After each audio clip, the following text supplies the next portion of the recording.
My guest today is Thomas Andrews Drake. He was a senior executive of America's biggest intelligence agency at the beginning of the 2000s. He was an expert on electronic eavesdropping, someone with top secret security clearance. Then Mr. Drake essentially sacrificed his career to blow the whistle on his agency's wrongdoings as he saw them. He was charged under the Espionage Act, but only last year the charges were dropped. Mr. Drake, thank you very much for coming. Thanks for having me. Tell me about the program that you challenged, working with the National Security Agency, the surveillance program. What was its potential harm as you saw it? There was the very large flagship program called Trailblazer that was designed to catapult NSA into the 21st century to deal with the vast amounts of data being generated from the digital age. Given the massive fraud and abuse that NSA had created with the Trailblazer program, as well as a super secret surveillance program that had completely violated the Constitution and the Fourth Amendment, and in particular the statute called the Foreign Intelligence Surveillance Act, which was the first commandment at NSA. You did not violate Americans' privacy without a warrant under that statute. And in fact, if you did, there were criminal penalties for doing so. And I found this out to my horror and shock shortly after 9/11. That NSA had entered into a secret agreement with the White House in which NSA would become the executive agent for this secret surveillance program. On the front end was designed to deal with the threat, the terrorist threat, and that was partly understandable. But what it did is it actually essentially turned the United States into just a collection platform. So, vast reams of data were increasingly being collected or through other entities being made available to NSA for analysis. There's a lot of debate about this proposed legislation. I'm sure you heard about it, the CISPA, which in the name of national security would allow web service providers to funnel private information of their users to the authorities, to government agencies. Aren't they already doing that? I mean, many argue that providers, Google, Facebook, and other companies, they need that legislation to protect themselves from being liable for what they're already doing, and that's why those companies lobby for the bill. Well, I believe that's part of it. The other part of it is the government just wants even more access to even more data. And so, under the Patriot Act in Section 215, there is a secret executive interpretation of that, which essentially grants the government pretty much unfettered access to subscriber information that's held by those companies. CISPA would take that to, and there's other variants of that, would take that to the next level. Under the label or the rubric of cyber threats, and to provide cybersecurity, the government wants even more invasive access, almost persistent access to networks that are not normally available to the public. I understand the technology is so advanced now that it is probably so very tempting for intelligence agencies to siphon all that data. But what is the goal? Is it total surveillance? I believe if you take what has been happening since in kind of our post-9/11 security world, what you're seeing is the establishment of a surveillance society. You're seeing the establishment of a surveillance network. And I keep telling people don't realize the extent to which we're already surveilled in many, many different ways.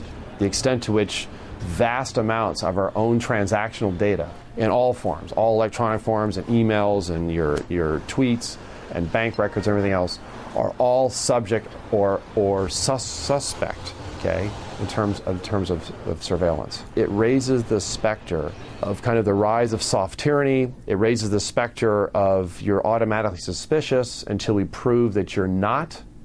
It raises the specter of a universal, I would call it a universal wiretap, a persistent universal wiretap on every single person. Or if it's not, they can create one. And what happens if they don't like you? What happens if you speak ill will against the government? What happens if you say something they consider disloyal? That's not the country that I took an oath to defend 4 times in my government career. And you also have the fear element. Fear in itself is control. And what people will do when they're fearful is they will begin to censor themselves. So much of what's happening now, particularly in my case, it sent an extraordinarily chilling message that anybody, and I was a senior executive in the government, had a very high position at NSA, it sends an extraordinarily chilling message that if you speak out If you speak up, we're going to hammer you, and we're going to hammer you hard, because look what we did to Mr. Drake. National security has effectively become the state religion. You don't question it. And if you question it, then your loyalty is questioned. I want to ask you about Julian Assange. His WikiLeaks cables exposed the U.S. complicity in torture and other crimes. How angry you think Washington is at Julian Assange? I think they're extremely angry. The fact that there's apparently, based on press reporting, there's a secret grand jury. There may be even a secret indictment. They want to get him, and they want to put him away. I mean, there are those in this country at very high levels who have called for the death penalty. And Sweden is not promising. They can't make a guarantee that if they did bring him back to Sweden for questioning, that he wouldn't be extradited to the United States. And believe me, if the United States got his hands on him, they're going to do everything they can to put him away as long as they can, or worse. This is a very long-reaching far. It's similar to what I went through. I mean, it was a multi-year, multi-million-dollar criminal national security investigation that I got caught up inside of. And they spent several years in my own particular case trying to figure out how to bring an indictment against me. Speaking truth to power is very dangerous in today's world.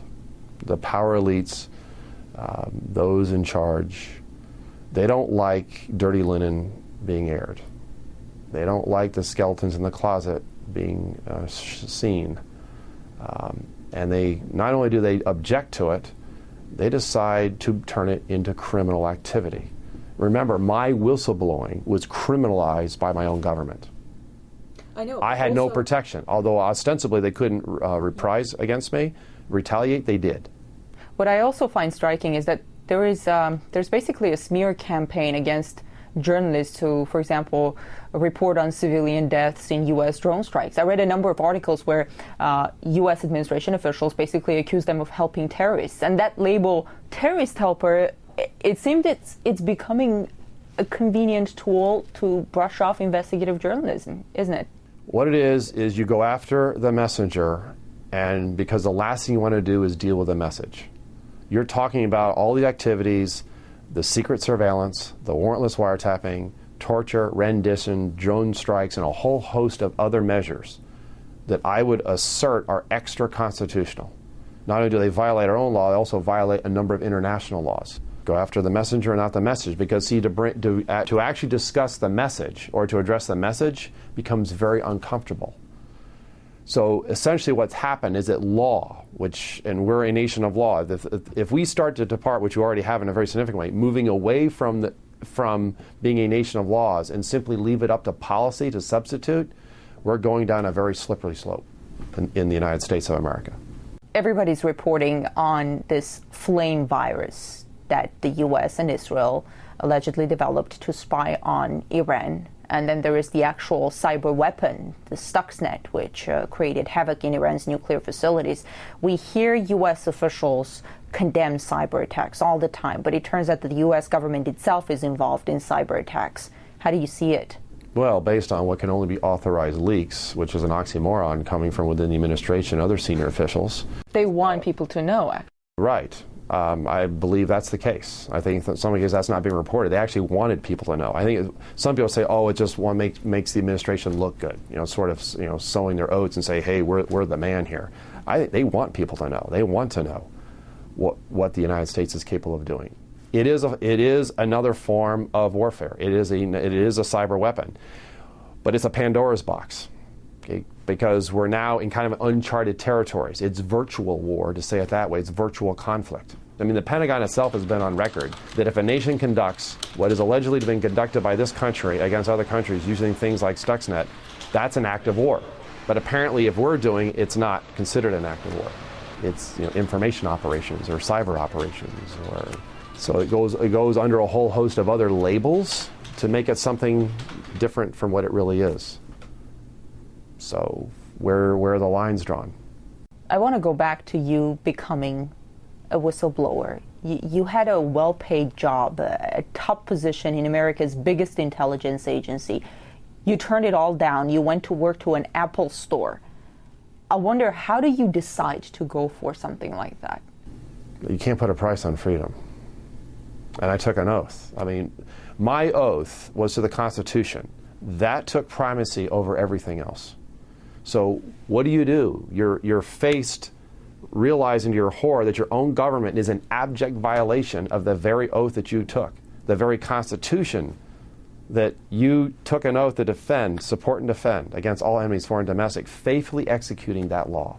And you're finding out in secret that your own government is in violation of it, and then you know that it was never necessary. You knew that the best of American inventiveness and ingenuity could have not only provided superior intelligence, like the Thin Thread program, but would have done so in complete compliance with the Fourth Amendment and FISA. And they tossed it all overboard because they didn't want those controls. They didn't want that oversight. Most people don't stand up to power because power wields a lot of power, and power can do you in or make life very difficult. But I wasn't just standing up for myself. I was standing up for the generations that follow me. Thank you. Thanks for having me.